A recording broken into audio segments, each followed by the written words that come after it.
If South Africans really wanted the land, they would need to confront both the history and the missed opportunities that have shaped current inequalities. Land dispossession under colonialism and apartheid was systemic, stripping the majority of the population of productive land while consolidating ownership among a minority. Post 94 reform policies, particularly the willing buyer, willing seller model, were intended to redistribute land fairly. But in practice, the process has been slow, cumbersome, and heavily dependent on the cooperation of landowners.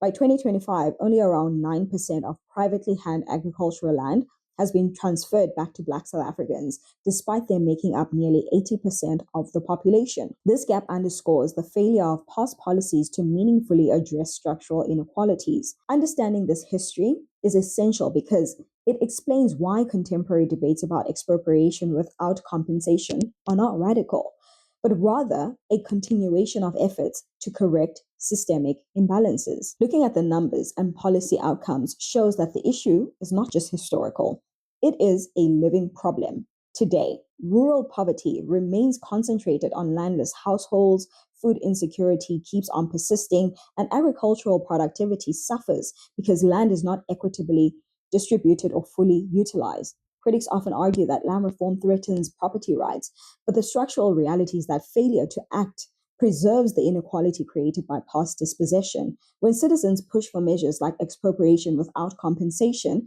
they are advocating not for chaos, but for a targeted approach to correct decades of systemic failure. Land reform is about economic empowerment, social justice, and the long-term stability of communities. By tracing history, evaluating policy, and examining contemporary cases, it becomes clear that achieving meaningful reform requires both legal clarity and political commitment.